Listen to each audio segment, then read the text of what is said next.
আসসালামু আলাইকুম দর্শক, শুভেচ্ছা নিন। আপনাদের সবাইকে স্বাগত জানাচ্ছি আমি কনক সারোয়ার। নতুন বছরের প্রথম অনুষ্ঠান, নতুন বছরের শুভেচ্ছা। নানা জটিলতা, নানা অনুষ্ঠান ঠিক করা হচ্ছে না, তো আশা করি আজকে থেকে আবার নিয়মিত হওয়ার চেষ্টা করব। দর্শক, যে পরিস্থিতি বাংলাদেশের জুলাই বিপ্লবের যে চেতনা, আজকে শিরোনাম দেখে বুঝতে পারছেন সেটি ইতিমধ্যেই নিহত। সেই চেতনা এক নিহত চেতনায় পরিণত হয়েছে। আপনারা দেখছেন 12ই ফেব্রুয়ারি নির্বাচন, নির্বাচনকে কেন্দ্র করে নানা বিষয় আমাদের সামনে আসছে। কিন্তু এই যে জুলাই সনদ একটি হলো, একটি হানা ভোট বা সবকিছু মিলিয়ে বিষয়টা কোনো আলোচনাতেই নাই। এবং নির্বাচনের যে মনোনয়ন পত্র যারা জমা দিচ্ছেন বিভিন্ন দলের, তাদের ব্যাপারে যেসব অভিযোগ, সেই আপনার ধরেন যে নতুন বোতলে সেই পুরাতন মদ, সেই পুরাতন জিনিসপত্র ফিরে আসছে, সেই প্রশাসনের লোকদের এই সেই একই রকম নির্দেশনা মতো এর মনোনয়ন পত্র বৈধ, একটা বাতিল, একটা ঠিক আছে। মানে কিছু জায়গায় তারা অনেক কিছু দেখছেন, কিছু জায়গায় তারা অনেক কিছু দেখছেন না। কিছু জায়গায় আইন কার্যকর হচ্ছে, কিছু জায়গায় আইন কার্যকর হচ্ছে না। জুলাই বিপ্লবীদের নিরাপত্তাহীনতা, সুরভি জেল খাটে 11 দিন। জুলাই বিপ্লবের সঙ্গে যারা যুক্ত ছিল তাদের নিরাপত্তার জায়গাটি আমরা দেখছি উদ্দেশ্যমূলক ভাবে তাদেরকে নানাভাবে ফাঁসানোর চেষ্টা চলছে। আমাদের অথর্ব সরকার 16 মাস পরে এসে বলছে জুলাই বিপ্লবীদের নিরাপত্তার জন্য অধ্যাদেশ জারি করতে হবে। মুরব্বীরা এতদিন পরে বুঝতে পারছে বিষয়টা। তো সব মিলিয়ে যে অবস্থা, এই বিষয়টি নিয়ে আমার সঙ্গে কথা বলতে যোগ দিচ্ছেন আপনাদের অত্যন্ত প্রিয় মানুষ, আমার চ্যানেলের নিয়মিত অতিথি, বিশিষ্ট কলামিস্ট, সাংবাদিক, মেরিন ইঞ্জিনিয়ার জনাব মিনার রশিদ। মিনার ভাই, আপনাকে স্বাগত জানাচ্ছি আজকের অনুষ্ঠানে। আসসালামু আলাইকুম, ধন্যবাদ কনক সারোয়ার ভাই, এবং আজকে এই অনুষ্ঠান যারা দেখছেন এবং পরবর্তীতে দেখবেন সবাইকে প্রীতীয় শুভেচ্ছা।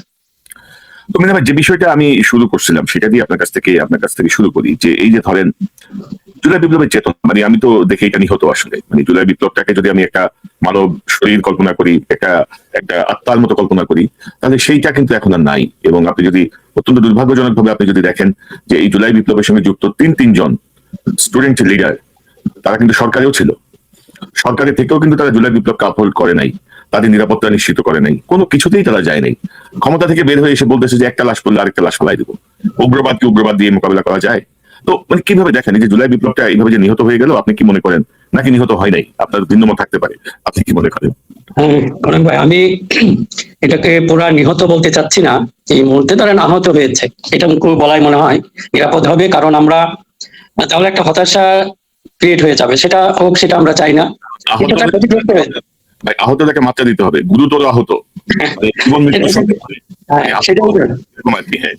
নিহত দিলে তো ধরেন তখন আর আসার কিছু নাই। এখন আসার আলো আমি দেখছি বিভিন্ন ভাবে। এখন মনে করেন হ্যাঁ, প্রশাসনে বা যেগুলি আছে একটা বেস্টেড ইন্টারেস্ট গ্রুপ, এটা সবসময় কিন্তু কভার করে রাখে। এই বেস্টেড ইন্টারেস্ট গ্রুপ এটাকে আসলে খুব যে একটা সহজ হবে, এটা আমাদের একেবারে গোড়ার শেকড়ে এরা প্রতীত আছে। আচ্ছা, আপনি যে খুব হঠাৎ করে এখান থেকে রিমুভ করে ফেলবেন সেটাও সম্ভব না, কিন্তু আমাদের একটা প্রচেষ্টা রয়েছে। আমরা বোধহয় এইভাবে চিন্তা করলে বিষয়টা সহজ হবে। কারণ এই চেতনা তো এমন না যে আপনি যে দেখেন, হয়তো আমাদের এই আলোচনায় আসবে পরবর্তী সময়, আমাদের শহীদ হাদি বলেন, এগুলি কিন্তু কি সরে, এটা যদি নিহত হতে বা আহত হয়ে যেত বেশি, তাহলে এত রেসপন্স হতো না। কিন্তু এটা দেখা যাচ্ছে এটা সদা জাগ্রত থাকবে, এটা কিন্তু আমাদেরকে একটা মিন করছে। এটা হলো আসার কথা। কারণ যে হাদিকে ধরেন খুব বেশি মানুষ চিনত না, বেশি মানুষ আমি বলবো ওই অর্থে হয়তো 10 to 15% মানুষের কাছে, সেই হাদি কিন্তু পৌঁছে গেছে এখন প্রায় 100% মানুষের কাছে। কাজে এটাই জুলাই বিপ্লব জাগ্রত আছে বলে এটা সম্ভব হয়েছে। কাজে এই অর্থে আমি বলছি যে না, এটা এখনো আছে। কিন্তু আমাদের যে এটা সিস্টেমটা এরকম, যখন উপদেষ্টার কথা বলছেন, এনারা যখন সরকারে ছিল এক ধরনের বিহেভ করেছে, কিন্তু আসার পর এখন ফ্রিলি কথা বলছে। দ্যাট মিনস ওখানে কিছু একটা সিস্টেম আছে, ওখানে গেলে হয়তো কথা বলতে পারবে না। এখন এটাকে আমরা কিভাবে, আমার কাছে মনে হয় যদি আমরা এখনো সম্ভব, এখন এটাকে আমরা কিভাবে মানে কি আরেকটু গতিশীল করব, সেটাই আমরা এইগুলি চিন্তা ভাবনা করতে পারি। কারণ হতাশ সরকার, আপনি হয়তো হতাশার কথা বলতে চাচ্ছেন না, কিন্তু বাস্তবতা হচ্ছে যে জুলাই বিপ্লব আমার দৃষ্টিতে নিহত। দেখেন, জাতীয় পার্টি অলরেডি মনোনয়ন পত্র সাবমিট করছে। জাতীয় পার্টির এরশাদ, মঞ্জু, তারপরে চিটাগাঙের ওই নেতা কি নাম যেন, আনিসুল ইসলাম মাহমুদ, তাদের নেতৃত্বাধীন মিলায় তারা একটা গণতান্ত্রিক জোট বানাইছে একটা। তো ওরা সাবমিট করছে, এটা নিয়ে কোনো সারা শব্দ নাই। তার মানে এটা নিয়ে ধরেন আন্ডার দ্য টেবিল কোন একটা ডিল হয়েছে, সেটা এনসিপির সাথে হোক, বিএনপির সাথে হোক, অন্যদের সাথে হোক। তো জাতীয় পার্টি হচ্ছে ধরেন হাসিনার অন্যতম সহযোগী, হাসিনা ফ্যাসিবাদকে টিকায় রাখে অন্যতম সহযোগী। তো আপনি কি করলেন এটা? তারপরে ধরেন আমি যদি আপনাকে একটা নিউজ দেখাই, এই যে ওসমান হাদি, শহীদ ওসমান হাদিকে যে যারা হত্যা করছে, তার যার ব্যাপারে পুলিশ ইতিমধ্যে রিপোর্টে দিছে, সেই রিপোর্টের মানে আমি খুব অবাক হয়ে গেলাম। ধরেন এটা হচ্ছে বাংলা নিউজ 24 নিউজ, আজকের নিউজ। হাদি হত্যার নির্দেশদাতা বাপ্পি আওয়ামী লীগ আমলে ছিলেন বেপরোয়া, পেটাতেন যাকে তাকে। এই হচ্ছে বাপ্পি। এবং সংবাদের ভিতরে যদি আমরা যাই, জুলাই বিপ্লবীয় ভারতীয় আধিপত্যবাদী ইনকিলাব মঞ্চের আহ্বায়ক শরীফ ওসমান হাদি হত্যাকাণ্ডের নির্দেশদাতা ও পরিকল্পনাকারী হিসেবে ঢাকা মহানগর উত্তর যুবলীগের সাংগঠনিক সম্পাদক ও মিরপুরের 6 নম্বর ওয়ার্ডের সাবেক কাউন্সিলর তাইজুল ইসলাম চৌধুরী বাপ্পিকে চিহ্নিত করেছে মামলা তদন্ত সংস্থা ঢাকা মহানগর পুলিশের ডিএমপির গোয়েন্দা শাখা ডিবি। তো বাপ্পি ও তার নির্দেশে হাদিকে গুলি করা ফয়সাল মাসুদ 17 জনের মামলা চার্জশিট করা হয়েছে। তো এই যে বাপ্পি, সে বাপ্পি আগে থেকেই ছিল মাস্তান, আগে থেকেই ছিল গুন্ডা। তো এই অন্তর্বর্তী সরকারের 16 মাসে এই জাতীয় চিহ্নিত অপরাধীদেরকে কি দমন করা যায় নাই? অপারেশন টেবিল হান্ট মানে ঠাট্টা মশকরা তো কম দেখলাম না। সেনাবাহিনী মাঠে আছে আপনার ম্যাজিস্ট্রেসি পাওয়ার নিয়ে, তো কোথায় মানে আমরা কি ফলাফল পাইলাম? আমাদের সংস্কার করলাম, কোথায় কি সংস্কার হইলো? মানে আপনি কিভাবে মানে এখনো আশাবাদী? আমি না না, অনেক ভাই, আমার যে মূল কথাটা হলো যে আমি আপনার সাথে একমত যে এই পরিস্থিতি, এটা তো আমরা সবাই দেখছি। কিন্তু আমরা যদি একেবারে হতাশ হয়ে পড়ি, আমার কথা হলো ওইটাই যে এখান থেকে মূল সমস্যাগুলি বুঝতে হবে। আর এটা তো নো ডাউট যে বর্তমান সরকার যেটা হচ্ছে, এরা সবকিছু তালগোল পাকিয়ে ফেলছে। এখন এদেরকে আমরা যদি এইভাবে দেখি যে আপনাদের বিপ্লবের চেতনা ধারণ করে, আপনি যদি দেখেন এই সরকারে কারা আছে, একমাত্র ডক্টর মোহাম্মদ ইউনূস এবং দু একজন যে ফেস, তাদের ফেসও আগে আমরা যা দেখেছি এখন একটা ভিন্ন ফেস দেখছি। আর কয়েকজন ওই যে আপনাদের যে স্টুডেন্ট লিডার যারা, তাদের অনেকটা তাদের চকলেট দেওয়া হয়েছে। আমি এটা বলতাম যেটা একটা বাচ্চাদের চকলেট দিয়ে যেমন মুখ বন্ধ করে রাখে, এক ধরনের এটা ব্যবহার করেছে কিছু ধান্দাবাজ এই সরকারের ভিতরে। এখন আমি এই জন্য বলছি যে আমরা যদি ধরেন পুরা হতাশ না হই, আমাদের এই সিস্টেমকে নিয়ে কিছু কাজ করতে হবে। এটা হয়তো গণতান্ত্রিক সরকারের পক্ষে হয়তো সম্ভব হবে, আমরা আশা করবো। এই জন্য আমি এটা বলছি যে তারা যেন এই জিনিসগুলি ধারণ করে। এই যারা পলিটিক্যাল পার্টি যা আছে তাদেরও সমালোচনা ছিল, এই সরকারের বিরুদ্ধে সমালোচনা ছিল। এখন আমরা দেখতে চাই তারা ক্ষমতায় আসার পর তারা কি কাজটা করে। আর আপনি যে জাতীয় পার্টি সম্পর্কে যেটা বলেছেন, আমি তো ফুললি এগ্রি। এখন এই জাতীয় পার্টি এরা হলো, দেখেন আমাদের দেশে এই যে কতগুলি আসলে সুশীল আছে, এরা এখন চিন্তায় পড়ে গেছে যে আওয়ামী লীগকে কেন এতগুলি সংখ্যা এরা কি করবে। কিন্তু একই জিনিস আমরা বারবার বলছি যে আপনাদের যদি হিটলারের দল দেখেন জার্মানিতে, যে তারা কি আবার সুযোগ পাচ্ছে, কিংবা তাদের সহযোগী যারা আছে, এখন এটা কি করবেন? এটা নিয়ে যে এখন হয়তো বা পলিটিক্যাল পার্টি এখন তাদের নির্বাচন নিয়ে ব্যস্ত, এগুলিতে ওরা যেতে চাচ্ছেন না বা কথা বলতে চাচ্ছেন না। কিন্তু আমাদের যেটা বুদ্ধিবৃত্তিক বলয়ে বা যারা সোশ্যাল মিডিয়াতে আমরা কথা বলছি, আমাদের এগুলি চালু রাখতে হবে। আর চেতনা যে জিনিসটা হচ্ছে যে এইগুলি যেন ডাই আউট না হয়ে যায়, আমাদের যে কোনো ভাবে এইগুলিকে জাগরুক রাখতে হবে, এগুলো যেন জাগ্রত থাকে। ধরেন জুলাই চেতনা শেষ, ধরেন আমার মতে হয়তো সেটা এখন সামনে হয়তো অক্টোবর চেতনা একটা দাঁড়াবে, অথবা ডিসেম্বর চেতনা একটা দাঁড়াবে। মানে এই জুলাই বিপ্লবের নামে যে উদ্দেশ্য নিয়ে ছাত্র জনতা হাসিনাকে বিতাড়িত করেছিল, সেই বিতাড়নের জায়গাটা থেকে আমাদের যে প্রাপ্তি, সেটি আমি বলবো যে অনেকটা মানে শূন্যের কোঠায় আর কি, অথবা ধরেন 0 থেকে 3-এর মধ্যে উঠানামা করছে আমাদের যে সাকসেস। মানে জুলাই বিপ্লবে 1400 মানুষ মারা যাওয়ার পরে, মানে ধরেন যে মানে এমন একটা অপদার্থ সরকারের হাতে, এমন একটা অপদার্থদের কাছে আমরা এই সরকার মানে রাষ্ট্র পরিচালনার ভাগ দিয়েছি। জাতিসংঘের রিপোর্টে বলছে 1400 মানুষ, জুলাই সনদে লেখা হচ্ছে 800। আপনি বলছেন যে এদের অপদার্থের লেভেলটা কোথায় এদের? জাতিসংঘের রিপোর্টে 1400 মানুষকে তারা বলছে হত্যা করা হয়েছে, এরা বলতেছে 800। তো কত বড় অপদার্থের শাসনে আমরা আছি। এখন কিছু বললে আবার অনেকে মাইন্ড করে, মানে বন্ধ করে দেয়, পত্রিকা বন্ধ করে দিবে, ফেসবুক বন্ধ করে দিবে। মানে অদ্ভুত আরেক শাসন শুরু হয়েছে আর কি। আরে বেটা, হাসিনাদের 2 পয়সা পাত্তা নেই, তোরা তো হাসিনার কাছে শিশু। এই হচ্ছে কি বাস্তবতা আর কি। তো আমরা একটু হাদির প্রসঙ্গে আসবো, তার আগে একটু আপনাকে একটু বলি যে ধরেন আমাদের এই জায়গাটা ধরেন একটা জটিল একটা জায়গায় এসে দাঁড়িয়েছে। একটা বিএনপি, মানে ধরেন আপনি 16 বছর 15 বছর যৌথভাবে আন্দোলন করলেন, যৌথভাবে একসাথে ছিলেন, মার খাইলেন, জেলে গেলেন, গুম হইলেন, যা কিছু ঘটে সব বিএনপি জামাত করে, যা কিছুই ঘটে, বৃষ্টি বিএনপি জামাত, খরা হইলেও বিএনপি জামাত, বন্যা হইলেও বিএনপি জামাত ইন জেনারেল। তো 5 আগস্টের পরে এই যে ইসলামিক শক্তি এবং জাতীয়তাবাদী শক্তি, এই দুইটা শক্তি যদি এক থাকতো, তাইলে কিন্তু ধরেন ভারতীয় যে আগ্রাসনের জায়গাটা আমরা একটা কঠোর অবস্থানে থাকতাম, একটা শক্তিশালী অবস্থানে থাকতাম। এই জায়গাটা একটু আপনার মতো করে একটু বিশ্লেষণ করবেন। আপনি কয়েকদিন আগেও এগুলো নিয়ে লিখেছেন, আমার দেশে কলম লিখেছেন, তো আপনার কাছে একটু শুনি বিষয়টা আসলে। অনেক ভাই, যে দেখেন এটা হলো আসলে যে রুট কজ অ্যানালাইসিস, এখন আপনি আসল জায়গায় চলে এসেছেন। এই বিএনপি এবং জামাত, এটা দেখেন যে এটা খুবই দুঃখজনক। আমরা তো যেহেতু এটা অবজারভার অনেক আগে থেকেই, সে 2004-5 বা ওই সময় থেকে আমি যখন যাই দিনে লিখতাম, তখন এগুলিতে কন্টিনিউয়াস লিখেছি। এখন হঠাৎ করে আমাদের ফেইলুর যদি বলেন, আসলে ওইটা কিছুই না। এই সরকার সাহস পেয়েছে, এরা আসলে ইচ্ছা করে এই আপনার ডিভিশনটা ক্রিয়েট করেছে বিএনপি এবং জামাতের মধ্যে। এবং সবচেয়ে এখানে মুশকিল হলো কি, যারা এই ফেভারে কথা বলতে গেছে যে না আপনাদের এখনো সময় হয় না এই ডিভিশনটা, আপনারা মনে করতেছেন যে বিজয়, আসলে এটা হয় না, হাফ বিজয়, অর্ধেক বিজয় হয়েছে, বারবার ওয়ার্নিং করেছে। এখন যারাই আমরা এই ওয়ার্নিংটা করেছি তাদেরকে দেখেন কি সুন্দরভাবে সুপ্ত জামাত, গুপ্ত জামাত এগুলি বলে আমাদের এই ভয়েসটাকে ডাউন করে ফেলেছে। এমনকি ধরেন এই যে আমার দেশ, আপনাকে একটা কথা বলি যে অনেকেই বলে যে এখন আমার দেশের সাথে দেখা যাচ্ছে বিএনপির একটা ডিস্টেন্স ক্রিয়েট হয়ে গেছে। এখন মনে করেন এই যে আমরা তো এই সম্পর্কটা তো হঠাৎ না, সে অনেক আগে থেকেই আমাদের লেখা কেউ ছাপতো না। এই আমার দেশ, নয়া দিগন্ত, তারপরে যাই দিন, এমনকি যে বিবিসির যে আপনার সিরাজুর রহমান সাহেব, ওনার সাথে উনি একদিন আক্ষেপ করে আমাকে বলেছিলেন যে দেখো, যে আমি আমার মতো লোককে বাংলাদেশের কোনো মিডিয়া আমার লেখা ছাপতে চায় না, আমি জিজ্ঞেস করেছিলাম আপনি শুধু নয়া দিগন্তে লেখেন কেন, আমাদের তো আর তাই না, আমরা যাই যাই দিনে লিখতাম, এখন যাই যাই দিনের পরে আমাদের লেখা আর কেউ ছাপবে না। তো উনি বলেন আমার লেখাও ছাপবে না। এখন ওই পরিস্থিতিটা আমরা ভুলে গেছি। এই যে আমার দেশ, হ্যাঁ একটু, যেহেতু এটা একটু হতেই পারে, ধরেন মানে মত ভিন্নতা মতভেদ একটু হতেই পারে, কিন্তু দেখা যাচ্ছে এখন আমার দেশ হয়ে গেছে ডেইলি স্টার প্রথম আলোর চেয়ে বড় শত্রু। এখন মনে করেন যে আমি যে লিখি, আমার তো কোনো লেখা মাহমুদ ভাই যেটা বলেন আমার যা ইচ্ছা, আমি বিএনপির প্রশংসা করি, কারণ বিএনপির প্রতি আমার একটা দুর্বলতা আছে, আমি সেটা হাইড করি না। উনি তো বলেন নাই যে আমার লেখাটা ওইটুকু বাদ দিতে হবে, একটা লাইন, এমনকি অনেক সময় ভুল সব থাকলে সেটাও লিখে দেয়, আমি দেখি পরে পরে মনে হলো যে এটা হয়তো এডিট করলে ভালো হতো, কিন্তু ওটাও করেন না। এখন যদি মনে করেন এই যে এটা কেন করা হয়েছে, যে আমাদের এই ভয়েসটা ডাউন করার জন্য, আমরা এখনো বারবার বলছি, আমি এটা বলি না যে বিএনপি জামাত গলাগলি করতে হবে, এটা বললেই মনে করে প্রথমেই বলতো কি যা জামাতকে সেভ করার জন্য আমরা এই কাজগুলি করছি, দেখেন কেমন ভাবে সমস্যাটা। এখন এইটা যদি আপনি এখানে যদি এটা আমরাকে যদি সমাধান না করতে পারি, যে এই যে চেতনা, আপনি যে বলেন চেতনা তো নিহত ওখানেই হয়ে গেছে, দেখেন এই যে দুইটা দলের এমন ক্রিয়েট হয়ে গেছে, এমন পার্থক্য ক্রিয়েট হয়েছে। এখন হয়েছে কি, আপনি যদি একজনের জন্য বলতে চান না, আপনি তাকে ব্যবহার করতেছেন, এই জন্য অনেক সময় করি কি, যে কষ্ট করে হলেও যে মাঝামাঝি থাকতে চেষ্টা করি, মানে কি হয়তো সত্য বললে একজনের পক্ষে এগেনস্টে বেশি চলে যাবে, এটা বাস্তবতা, গ্রাউন্ড রিয়েলিটি। এখন যদি মনে করেন গ্রাউন্ড রিয়েলিটি এক ধরনের, আর আপনার উচ্চারণ যদি উল্টা হয়, আপনার কথা তো কেউ বিশ্বাস করবে না। এখন এই কথাটা বোঝানো যাচ্ছে না যে আপনাদের, হ্যাঁ সেটা মনে করেন যে সমালোচনা যেগুলো আছে এগুলি থাকবে, কিন্তু তার উপরে যে আমাদের ভিতরে এই আন্ডার মিনিমাম ঐক্যটা থাকা দরকার। তা আপনি এই ক্ষেত্রে হয়তো একটু না বললে ঠিক হবে না, তারপরে একটু আশার আলো দেখা যাচ্ছে যে আপনার জনাব তারেক রহমান সাহেব ওই দিন যখন ডাক্তার শফিক গেলেন ওনার মায়ের মৃত্যুর পর সমবেদনা জানাতে, ওখানে কিন্তু খুব সুন্দর একটা কাজ করেছেন উনি কিন্তু ওনাকে ইচ্ছা করলে, উনি তো হোস্ট, ইচ্ছা করলে উনি হাই চেয়ারে বসে উনি পাশে বসতে পারতেন, কিন্তু ওনাকে হাই চেয়ার শেয়ার করলেন ওনার সাথে। এটা কিন্তু this is a good sign. আপনি যদি এইটা যদি আমরা মেনটেন করতে পারি, এবং ওনাদের প্রতি আমার একটা বিশেষ অনুরোধ থাকবে, আমাদেরকে রাজাকার বলেন, সুপ্ত জামাত বলেন, এখনো বলবো, এই জন্য বললেন যে আমি নিহত, এই জন্য বলতে চাচ্ছি না, চেতনা নিহত হয় নাই, হয়তো একটু সুপ্ত অবস্থায় আছে, আপনারা এইটারে জাগা, না হলে আমাদের অস্তিত্ব কারো থাকবে না।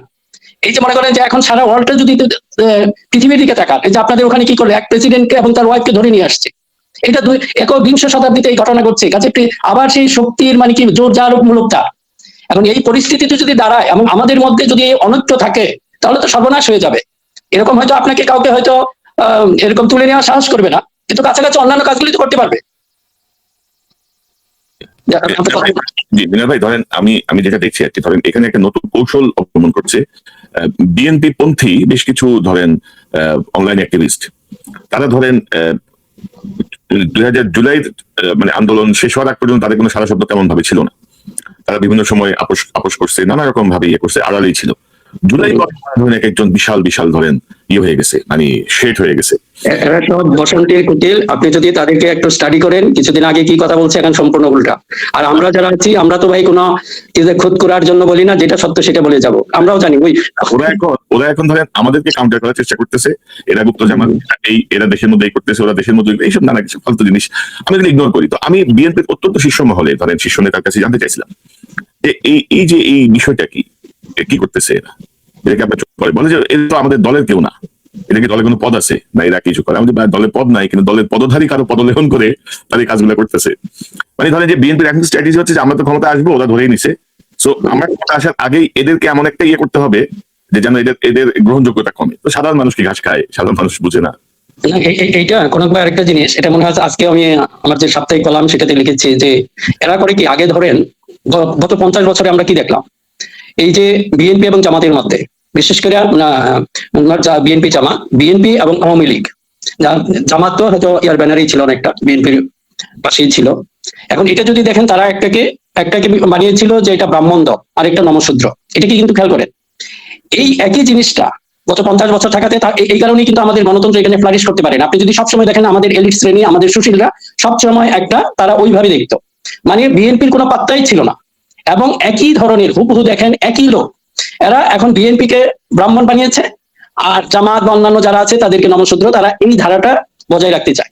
এই যে মনে করেন যে এই যে নিহত যে কথাটা বললেন, আমরা যদি এইটাকে অ্যাড্রেস না করতে পারি, তাহলে সেই একই অবস্থা হবে। তো গুড সাইন, তারেক রহমান এই কাজটা দেখিয়েছেন, কাজে আমরা এই জন্য আমি কিছুটা আশাবাদী, এবং উনি যদি ওনার যে আশেপাশে যেগুলি আছে এইগুলির মুখ যদি বন্ধ করতে পারে, তাহলে কিন্তু আপনার সেই হয়তো সেই চেতনা আবার জেগে উঠবে, এখন সেটাই হওয়া উচিত। আমরা 50 বছর নষ্ট করেছি, আপনাদের কাছে বিশেষ অনুরোধ, আমাদের 50টা বছর নষ্ট হয়েছে, আমরা সামনে আর আমাদের যে সম্ভাবনা, সুযোগ বা যে রিসোর্স গুলি আছে আমরা আর এগুলি নষ্ট করতে চাই না। কাজে আল্লাহর ওয়াস্তে আপনারা এগুলি বন্ধ করেন। এখন আর আমরা সেই ব্রাহ্মণ আর নমশূদ্রের খেলা দেখতে চাই না, সবাই সমান সমান। যেই আপনারা হয়তোবা যদি সবচেয়ে ভালো হয় জাতীয় সরকার যদি গঠন করতে পারেন, কারণ এটাতে তারেক রহমান প্রথম বলেছিলেন যে আমরা নির্বাচনের পর জাতীয় সরকার ফর্ম করব, এবং একই কথা কিন্তু ডাক্তার শফিকও বলছেন এখন। কাজে this is a good sign. আমি এই জন্য এইসব কথাগুলি দেখে আমার কাছে মনে হয় this is a positive sign, এবং আমরা হয়তো একটা সামনের সময়টা হয়তো ভালো হতে পারে। এখন যেভাবেই পারে নির্বাচন করে ফেলেন, এখানে তো ফাইটিং হবে, এটা শুধু আমাদের দেশে না, পৃথিবীর সব জায়গায় এটা তিক্ততা হবে, সৃষ্টি হবে। কিন্তু নির্বাচনের পর সব ভুলে গিয়ে আমার অনুরোধ বা আমাদের হয়তো যেটা অনুরোধ থাকবে, একটা জাতীয় সরকার ফর্ম করেন। না হলে কেউ আপনি কোনো সরকারই 2 থেকে 3 বছরের বেশি টিকতে পারবে না। যদি মনে করেন বিএনপি সরকারে গেল, জামাত বিরোধী দলে থাকে, কিংবা জামাত সরকারে গেল বিএনপি বিরোধী দলে থাকে, এদের উপর ভর করবে সেই আগের যে ভূতগুলি আছে আইসা ভর করবে বিরোধী দলে। কাজে সেখানে হয়তো এমন অবস্থা ক্রিয়েট করা হবে যে এই সরকার 2 থেকে 3 বছরের বেশি টিকতে না পারে। কাজে একটা বিশেষ অনুরোধ, আপনারা এই সমস্ত কিছু ভুলে যান, এখনো একসাথে হয়ে আমার কাছে আমার যেটা হয়তো কি বলবো, যে আমার যে আশা যেটা, যে একটা জাতীয় সরকার পরে ফর্ম করেন যেভাবেই হোক। যদি জাতীয় সরকার ফর্মে কমপক্ষে 2টা বা 3টা টার্ম এই জাতীয় সরকার থাকে, তাহলে ইনশাল্লাহ এই যে আপনি যে জুলাই বিপ্লবের চেতনা বলছেন সেটা তখন অক্ষুণ্ণ থাকবে। কাজেই এই কারণে এই যে বলবেন যে আমি হয়তো ফুললি এগ্রিড না, হয়তো চেতনাটা নিহত হয় না, এখনো হয়তো গুরুতর আহত অবস্থায় আছে। না মিজান ভাই, ধরেন আপনি যদি আমাদের প্রধান যে রাজনৈতিক দলগুলা বিএনপির কথা বলেন, জামাতের কথা বলেন, ওরা কিন্তু আওয়ামী লীগকে টানতেছে, ওরা মনে করতেছে আওয়ামী লীগের ভোট তাদের লাগবে। এখন আপনি শুধু মানে বিপরীত অবস্থাটা চিন্তা করেন যে বিএনপি রাষ্ট্র ক্ষমতায় ছিল 15 বছর, বিএনপি এভাবে পতন হয়েছে হাসিনার মতো। আওয়ামী লীগ কি করতো? আওয়ামী লীগ বিএনপির ভোট আর জামাতের ভোট চিন্তা করতো? আওয়ামী লীগ চিন্তা করতো যে এরা রাষ্ট্রের শত্রু, দেশের শত্রু, এরা এত বছর এই করছে, এদের বিরুদ্ধে কি কি ব্যবস্থা নেওয়া যায়, তাই তো করতো। আপনাদের আপনাদের আপনারা কেন আওয়ামী লীগ আপনাদের কেন এত বেআইবাদী আত্মীয় মনে হচ্ছে? আমি তো এটাই বুঝলাম না কিছু। এই জন্য কনক ভাই দেখেন, আমাদের মুখটা তো এরকম এই জন্য বন্ধ করা হয়েছে যাতে আমাদের টোন ডাউন হয়ে যায়। আমাদেরকে সত্য জামাত, গুপ্ত জামাত এই কারণেই বলা হয়েছে, কারণ আমরা এটার পক্ষে ছিলাম যে বিএনপি এবং জামাত এই শক্তিগুলি বা এনসিপি এদের মধ্যে আসলে এই ক্রিয়েট করে ফেলেছে একটা কম্পিটিশন, কে নিবা, আমার হাতে যে মোয়াটা আছে আওয়ামী মোয়া কে খাবে। এই যে দেখেন, শুধু আমরা ওই দিন দেখলাম চাঁপাই নবাবগঞ্জের একজন জামাত লিডার, উনিও বলছেন, ওনারা হয়তো কম বলছেন, বিএনপি একটু বেশি বেশি বলছে। কিন্তু এই যে ক্রিয়েট হয়ে গেছে, এই কম্পিটিশনটা যাতে না হয় সে কারণেই বলেছিলাম যে আপনাদের মধ্যে একটা মিনিমাম আন্ডারস্ট্যান্ডিং থাকেন, ঠিক আছে? আরে ভাই এত তাড়াহুড়া কি আছে? গণতন্ত্র যদি টিকে থাকে 2টা দল লাগবে, একবার বিএনপি আসবে, একবার জামাত আসবে, এনসিপি আসবে, 2টা বা 3টা দল তো এমনি লাগেই। যে আপনারা যদি একটু ধৈর্য ধরতেন। এখনো এই আপনার অনুষ্ঠানের মাধ্যমে, আপনার মাধ্যমে সবাইকে বলছি, আমাদের সংশ্লিষ্ট যে নেতৃবৃন্দ রয়েছেন আমাদের এই কথাগুলি শুনেন। শুধু গুপ্ত জামাত, সুপ্ত জামাত এগুলি বলে এগুলিকে কথাগুলিকে করে ফেলেন না, ইগনোর করেন না। এটা দেশের মানুষ এখনো চাচ্ছে। কারণ আপনাদের মধ্যে এখনো দেখেন নির্বাচনে ওই সমস্যা এখনো আসে নাই, এখনো সময় আছে। আপনাদের মধ্যে একটা আন্ডারস্ট্যান্ডিং হোক অন্তত পক্ষে। না আমরা আওয়ামী লীগের ভোট বা জাতীয় পার্টির ভোট আমাদের দরকার নাই, ওরা এমনিই দিবে, যদি না আসে না আসুক। আপনারা যদি এরকম একটা আন্ডারস্ট্যান্ডিং আসেন, এই জুলাইয়ের চেতনা রক্ষার্থী এই লোকগুলি এতগুলি মানুষ জীবন দিয়েছে, 1400 বা এইগুলি বাচ্চাগুলি জীবন দিয়ে, অনেক বাচ্চা ছেলে জীবন দিয়েছে। এখন এরা কিসের জন্য? আপনারা একটু চিন্তা ভাবনা করেন। এত ক্ষমতার জন্য যদি পাগল হয়ে যান, তাহলে কিন্তু আপনারা কেউ ক্ষমতা পাবেন না, এবং সামনের সময়টা আরো ভয়ঙ্কর হতে পারে। শুধু আমাদের জন্য কি, আমরা দেশে বাইরে আছি আর যাবো না দেশে, তাই না? কিন্তু এই দেশের মানুষগুলি তো টিকে থাকতে হবে। এবং মিনার ভাই ধরেন এই যে আরেকটা গুরুত্বপূর্ণ পয়েন্ট যেটা আমি মনে করি যে বিএনপি যেটা থেকে কোনো শিক্ষাই নেয়নি এখন পর্যন্ত। ধরেন জাকসু সব কিন্তু শিবিরের দখলে। এবং আপনি যদি দেখেন যে ঢাকা বিশ্ববিদ্যালয়ের ছাত্র সংসদ শিবিরের একচ্ছত্র আধিপত্য, মানে ল্যান্ডস্লাইড ভিক্টরি হবে, এটা ভাবছে কখনো? মানে নিকট সময়, নিকট অতীতে বা নিকট বর্তমানে ভাবছে কখনো? ভাবে নেই। আমরা ভাবছিলাম যে হয়তো ডাকসুতে কয়েকটা আসনে তারা পাবে, কিন্তু দেখেন মূল রিয়েকশন কোথায় হয়েছে। হাসিনার যে মুক্তিযুদ্ধের চেতনা, হাসিনা মুক্তিযুদ্ধের চেতনার নামে 16টা বছর বাংলাদেশের মানুষকে কিন্তু নিষ্পেষণ করছে। 16টা বছর চেতনা, তার বাপ চেতনা। বিএনপি দেখেন আবার সেই চেতনায় চলে গেছে। মুক্তিযুদ্ধ সেকেন্ড ইস্যু, মুক্তিযুদ্ধ নিয়ে আমার মিনিমাম কোনো মানে কি বলবো বিতর্ক করার মতো কোনো আগ্রহ নাই, ইচ্ছা নাই। আমার জাতীয় সঙ্গীত, আমার পতাকা, আমার এভরিথিং সেকেন্ড। আফটার মানে 54 বছর পরে আমি এগুলো নিয়ে কসলাকসলি করতে চাই না। এবং যাদেরকে সম্ভাব্য অপরাধী, যারা গুরুতর অপরাধী ছিল, সব ওই 16 ডিসেম্বর থেকে 30 ডিসেম্বরের মধ্যেই প্রত্যেকটা এলাকায় শূন্য হয়ে গেছে। মুক্তিযোদ্ধারাই এদের পানিশমেন্ট যা দেয়া দিয়ে দিছে। পরবর্তীতে হাসিনা সরকারের আমলে আমি যদি বলি যে জামাতের এই 5 জন শীর্ষ নেতৃত্ব যারা মুক্তিযুদ্ধের বিপক্ষে অবস্থান নিয়েছিল, তাদের ফাঁসি হওয়ার কথা না, মানে যে সাক্ষ্য প্রমাণ, তাতেও তারা মৃত্যুদণ্ড দিয়ে দিছে। তো আপনি এখন কি বলছেন এগুলো? আমি তো বুঝতে পারি কিছু। আপনি এখন ধরেন মানুষের কাছে যখনই আপনি সেই চেতনার বাণী নিয়ে যান, তখনই মানুষের মনে ওই যে হাসিনার সেই নিষ্পেষণের সেই ভয়াবহ বিষয়টা মাথায় চলে আসে। ঢাকা বিশ্ববিদ্যালয়ের ছেলেমেয়েরা যদি বয়কট করে এই চেতনা স্লোগান, তারপরেও যদি আপনি এটার মধ্যে থাকেন তাহলে আপনি কোন দিকে যাচ্ছেন? আপনি কি রাজনীতি বুঝতে পারছেন? রাজনীতির মাঠের হাওয়াটা বুঝতে পারছেন? আপনি কি মনে করেন? কনক ভাই, এটা দেখেন যে বিশেষ করে যে এই চেতনার বিষয়টা, হ্যাঁ আমরা তো আর এই চেতনার এগেনস্টে না, এর বিরুদ্ধে না, কিন্তু সেইটা যেন যে কথাটা বললেন যে হুবহু যেন আওয়ামী চেতনার সেই একই চেতনা না হয়ে দাঁড়ায়। আপনি যখন চেতনা বলবেন, এগুলি করে কি আপনার যে এই যে মিডিয়াগুলি বিশেষভাবে যে এগুলি হয়তো আমাদের নেতৃত্বকে আর একটু সাবধান হওয়া দরকার, কারণ তারা আপনার মুখ থেকে একটু বের করতে চায়। হয়তো আপনাকে যদি এখন প্রশ্ন করে ভাই আপনি কি ৭১-এর চেতনা বা এটা নিয়ে আপনার কি পরিকল্পনা, তখন আপনাকে কিছু বলতেই হয়। সেই কথাগুলি করে কি তারা, তারপরে এটাকে আবার হেডলাইন করে ফেলে, ইচ্ছা করে করে। কাজে আমি বিএনপির নেতৃত্বকে আমি বিশেষ অনুরোধ করব যে আপনারা এই ব্যাপারে একটু সচেতন হন। যে সাংবাদিকগুলি আসে এগুলি তো মতলববাজ, এগুলি আপনার চেয়ে অনেক বেশি আপনার মুখ থেকে কিছু কথা, কিছু ইস্যু বের করতে চায়। আপনি তো বলতে পারবেন না যে আমি পাকিস্তানকে সাপোর্ট করি, আপনাকে কিছু বলতেই হবে। তো জানে তখনই করে কি যে এই কথাগুলি এগুলি ছড়াই দেয়, এবং এইগুলি যেন এই বিএনপির জন্য যে কতটুকু ক্ষতি হচ্ছে আপনি তো একটা কিছু উদাহরণ দিলেন। এখন দেখেন ৪ কোটি নতুন ভোটার, আপনারা ভাবছেন হয়তো গ্রামাঞ্চলে সেটা না, গ্রামাঞ্চলের মানুষ আরো বেশি সচেতন হয়ে গেছে। ওদের যে চায়ের স্টলে যে হয় আপনার টকশো, আমাদের মনে অনেক টকশো হচ্ছে ওগুলি সমৃদ্ধ, আপনি যদি ওগুলিকে ক্যাচ করে নিয়ে আসতে পারেন। ওদের বিশ্লেষণী শক্তি, ওদের আন্ডারস্ট্যান্ডিং আমরা যতটুকু ধারণা করি তার চেয়েও বেশি। কাজেই এটাকে মানে এই সর্বনাশ আর করেন না। হ্যাঁ ৭১-এর চেতনা সেটা তো আমরা ভুলি নাই, আর এমন কিছু নাই যে তাকে খুশি করার জন্য আমাকে এটা বলতে হবে। প্রয়োজন কি?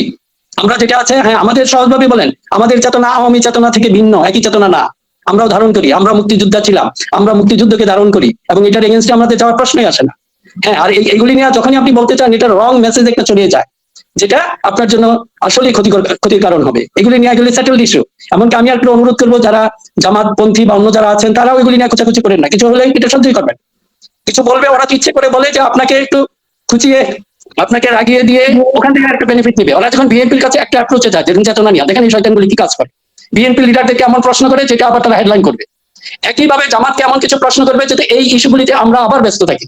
গত 50 থেকে 60 বছর চেতনার ভূতকে খাইয়েছি। আমাদের যত সম্ভাবনা, আমাদের যত কি বলবো যে যত রিসোর্স আছে, আমরা রক্ত মাংসের মানুষের জন্য ব্যবহার করি নাই, আমরা চেতনার ভূতকে খাইয়েছি। এই যে আপনার কয়েক 250 বিলিয়ন ডলার 16 বছরে গেল, এটা কিসের জন্য? এই চেতনার ভূতকে খাইতে চাই। এখন ধরেন এখনো দেশের মানুষ এই যে আপনার এত বছর পরও এখনো, আমি একটা খুব হৃদয় বিদারক একটা আপনাকে কথা বলি, আমার স্কুলের friend, we are very close, হয়তো পরে বিচ্ছিন্ন হয়ে গেছে, আমি এক জায়গায় চলে আসছি, ওর জীবনধারার সাথে আমার একটা টোটালি ডিফারেন্ট হয়ে গেছে জাস্ট কিছুদিন আগে। সে ছাত্রলীগ করতেন, মানে ছাত্রলীগ করলেও আমার সাথে খুব সম্পর্ক ছিল, আবার আমি গুপ্ত না। মানে অনেকে মনে করবেন হয়তো যে আপনার ফ্রেন্ড ছাত্রলীগে থাকে কিভাবে। হ্যাঁ অবশ্যই আমাদের স্কুলের ফ্রেন্ড, যারা আমাকে ত্রিশাল এলাকায় বা আমাদের এলাকায় সবাই জানে। ওখানে হ্যাঁ যে আপনার আওয়ামী লীগের সভাপতি ছিলেন, সেও আমার ফ্রেন্ড ছিল। হ্যাঁ এখন সেই ফ্রেন্ডটা মারা গেছে ৭৮-এ। আমি এটা জানতাম না, ওর মানে আর্থিক অবস্থা এত খারাপ ছিল। এই যে মনে করেন এই সুযোগগুলি বা এই ক্রিমগুলি কারা খেয়েছে? তার ওয়াইফ ধরেন একটু ছোটখাটো নেত্রী ছিল, এইদের ইরেগুলার ইনকামের মতো হয়তো ছিল, মাঝে মাঝে কিছু পাইতো কিছু পাইতো না। এই যে আপনারা বিলিয়নস অফ ডলার নিয়ে কেউ কেউ আপনার দেশ থেকে ভেঙে গেছে, তাদের কিছু হয় নাই। এই যে মনে করেন এই যে এখন তার কয়েকটা বাচ্চা আছে, এদের নিয়ে পথে বসে গেছে। এখন আমি এটা পরে জানতে পারলাম। এখন তো একই অবস্থাতে লাভ হলো কি? এরকম মনে করেন কয়েক হাজার মানুষ, এই যে হাজার হাজার কোটি টাকা করছে কয়েকশো, আবার ধরেন কয়েক কোটি টাকা করছে এরকম কয়েক হাজার মানুষ। মিনার ভাই, আমি আমার এই চ্যানেলে আমি বেশ আগে বোধহয় আমার এক প্রোগ্রামে ছিল যে পুরো বাংলাদেশে টোটাল মানে ধরেন আপনি যদি 1500 লোককে যদি সাহায্য করতে পারেন, 1500 নট মোর, বর্তমান কিছু এমপি, সাবেক কিছু এমপি, মন্ত্রী, দলের কিছু নেতা, শ্রমিক নেতা, গার্মেন্টস নেতা, বাস নেতা, ছাত্র নেতা, এর জাস্ট 1500 কোটি কোটি খায় 17 কোটি মানুষকে আসলে। অনুপ ভাই সেটাই, এই যে মনে করেন আমরা যদি এখন আবার শুরু করি দুইটা জিনিস, যে আগে যেটা হাসিনা করেছে আমরা সেটাকে ফলো করা ঠিক হবে না। ও গণহারে সবাইকে ধরে, এই যে মনে করেন আমি ছাত্রলীগের কথাটা বললাম, তার ওয়াইফ ছিল নেত্রী। এখন এদেরকে যদি আপনি শাস্তি দেওয়া শুরু করেন, এরা তো আসলে কালপ্রিট না। মূল কালপ্রিট যে কথাটা বলেন 1000 বা অল্প সংখ্যক, আপনি এদেরকে তো কেউ আপনার সাথে, কারণ তাদের সাথে আপনাদেরকে এলিট সেটেলমেন্ট হয়ে গেছে, তাদের কিন্তু কিছু হচ্ছে না। দুই একটা এইসব মানুষগুলিকে এদের হয়তো, এই যে আমার ফ্রেন্ডের কথা বললাম, তার হয়তো এখন যে আর কোনো জীবন ধারণের উপায় কিছু ছিল না, সে কিছু করতে পারে নাই, এই লোকগুলি সাফার করছে, এখনো করবে।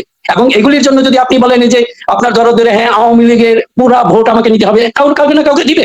এই লোকগুলি কিন্তু আওয়ামী লীগেরা জানে আওয়ামী লীগ কি ক্ষতি করেছে ওদের। আপনি যদি বলেন যে আমার বন্ধুর কথা বললাম, তার ফ্যামিলি দে আর সাফারিং নাও, তারা কখনোই আওয়ামী লীগকে মন এবং প্রাণে ভালোবাসবে না। Definitely they welcome either for Jamaat or the for BNP.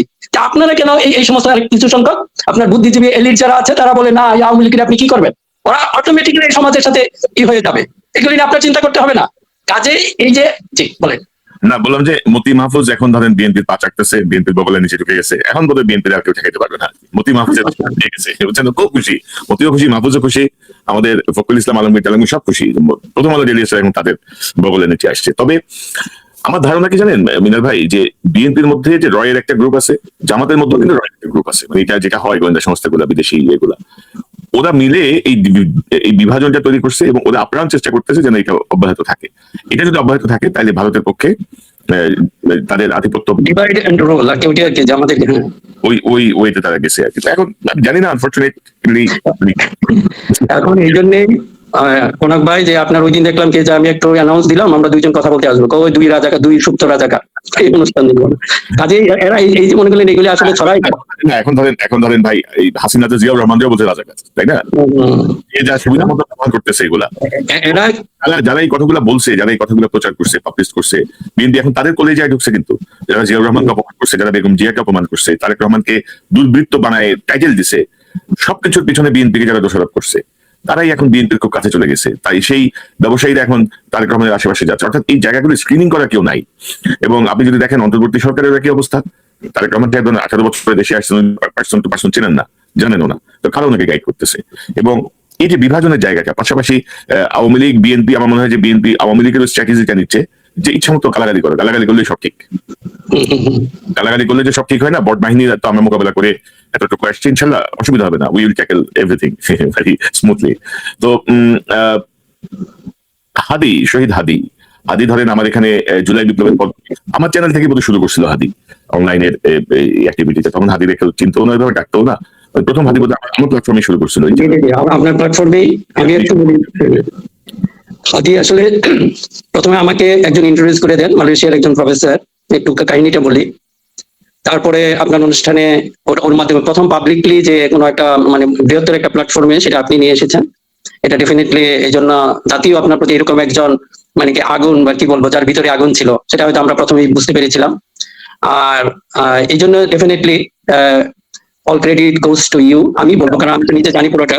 হাদির সাথে প্রথম ইন্টারভিউতে আমি তার মধ্যে যে মানে স্পিরিট দেখছি, তার মধ্যে যে ইনডেপথ কথাবার্তা দিয়ে দেখছি। তারপরে হাদি বোধহয় 5-6টাতে আসছিল, 5-6টা চ্যানেলে 5-6টা এখানে জয়েন করছিল, এবং ওটার আলাদা একটা প্লেলিস্ট করা আছে হাদির এটা নিয়ে। এবং আপনি যে দেশে গেছিলেন মাঝখানে, আপনার সঙ্গে হাদির দেখা হয়েছে, আমার কাছে কিছু ছবি আছে। তো আপনি হাদির সাথে খুবই ভালোভাবে কানেক্টেড ছিলেন মিনার ভাই, আমি যতটুকু জানি। তো এই যে শহীদ হাদি, এই বিচারের জায়গাটা বা তাকে যে হত্যা করা হলো, এখন আমরা নানা রকমের কাহিনী দেখছি। আমি সেই বিষয়টা একটু যেতে চাই।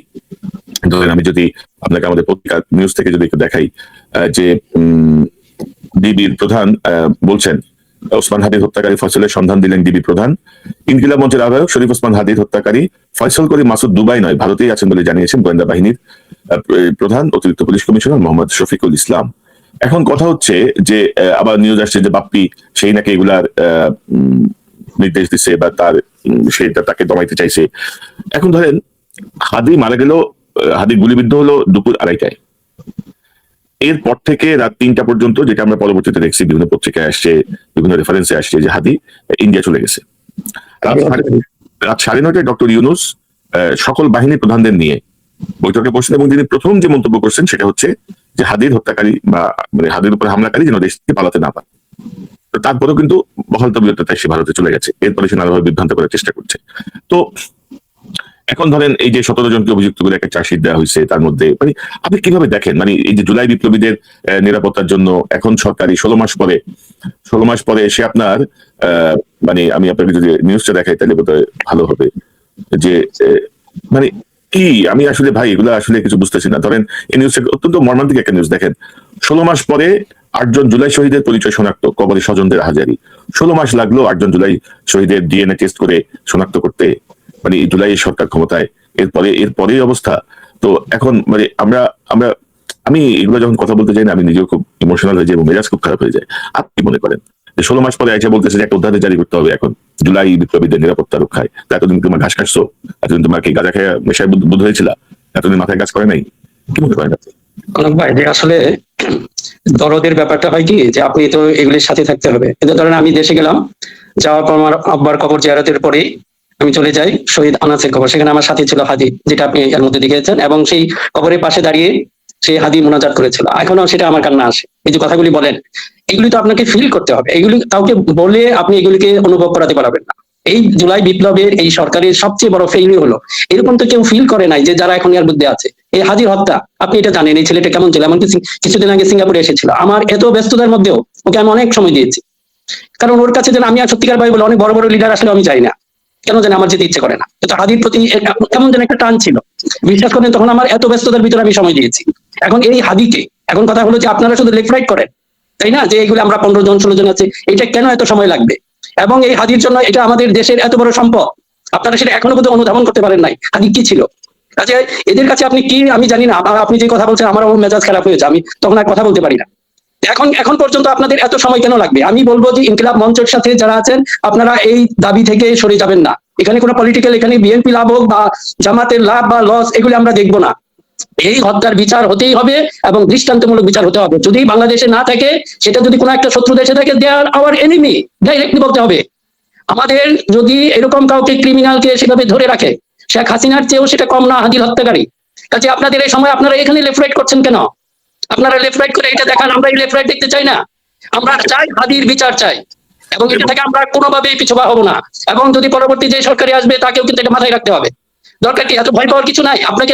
এবং মিনার ভাই ধরেন আমি 17 জনের যে অভিযুক্ত করে যে চার্জশিট, সেখানে ধরেন কিছু নাম আছে, কিন্তু ধরেন এই যে যারা হাদির হত্যাকারীকে পালাইতে সহায়তা করলো, এখানে তো গোয়েন্দা সংস্থার লোক আছে, পুলিশের লোক আছে, বিজিবির লোক আছে, একটা সম্মিলিত নেটওয়ার্ক কিন্তু এটা, নাহলে কিন্তু সম্ভব না। আপনি দেখেন যে আর এইটাই এই ঘটনা ঘটার পরে কোথাও ব্লক রেড হয়েছে, কোথাও রাস্তায় কোনো তল্লাশি হয়েছে, কোথাও কোনো রেড অ্যালার্ট হয়েছে, কোনো কিছুই তো হয়নি। তো এইসব কথা কিন্তু চার্জশিটের মধ্যে নাই আর কি। মানে এক ধরনের আইওয়াশ, যেহেতু ইনকিলাব মঞ্চ যেহেতু আন্দোলন করে অবস্থা বসে আছে শাহবাগে, তাদেরকে এক ধরনের আইওয়াশ করা হচ্ছে। তো মানে আমি আসলে আপনি হয়তো আশাবাদী হতে পারেন, যে কথাটা আমি বলছিলাম নিউজটা একটু দেখাই। এই যে এটা 5 জানুয়ারির নিউজ, গতকালকে নিউজ, জুলাই যোদ্ধাদের দায় মুক্তি আইনি সুরক্ষার উদ্যোগ, উপদেষ্টা কমিটির বৈঠক। এবং এখানে বলা হচ্ছে জুলাই যোদ্ধাদের দায় মুক্তি আইনি সুরক্ষা দিতে অধ্যাদেশ করার উদ্যোগ নেওয়া হয়েছে, অধ্যাদেশের খসড়া তৈরি করতে আইন মন্ত্রণালয়কে অনুরোধ করা হয়েছে। তো এখন এই যদি হয় অবস্থা, 16 মাস পরে এসে আপনি যদি খসড়া করার সিদ্ধান্ত নেন, তো আপনি কি ঘাস কাটছেন ভাই এতদিন? কি ছেলে আপনার কারা? কেন বসছেন ক্ষমতায়? কি আরাম পাইছেন ক্ষমতায়? কি করলেন? এটা জবাব দিয়ে কেউ শুধু এনজয় করে গেল। জাস্ট খালি কয়েকদিন 2 বছরের জীবনেও হয়তো কোনো নর্মাল প্রসিজারে যারা এই জায়গায় আসতে পারতেন না, জাস্ট এরা এনজয় করেছে, এখন মানুষকে আইওয়াশ করে। যাই হোক, হয়তো আমাদের হয়তো হাদির কথার জন্য আসলে ইমোশনাল হয়ে যায়, সেই কারণটা হয়তো আপনারা জানেন। উই আর ভেরি ক্লোজ, এবং ওর যে চিন্তা ভাবনা, সেই চিন্তা ভাবনা আমরাও শেয়ার করি। ও কথা বলেছে এই দেশের জন্য, 18 কোটি মানুষের জন্য, ওর প্রত্যেকটা কথা দেখেন। আমার মনে হচ্ছে যে ইউ ক্যান রিড তার মাইন্ডটা। এই যে মনে করেন হাদি আসলে কেন এত প্রিয়, এবং একই অবস্থা আমরা জিয়াউর রহমানের সময় দেখি, ম্যাডাম খালেদা জিয়াকেও দেখি, ওনার কিন্তু অনেক কিছু বলতে হয় নাই। জিয়াউর রহমান এখন এই যে অনেকে বলেন উনি হয়তো ধর্মীয় সুরসুরি, উনি ধর্মীয় সুরসুরি দেন নাই, মানুষের যে আমাদের বুধ বিশ্বাসের পক্ষে দাঁড়িয়েছেন।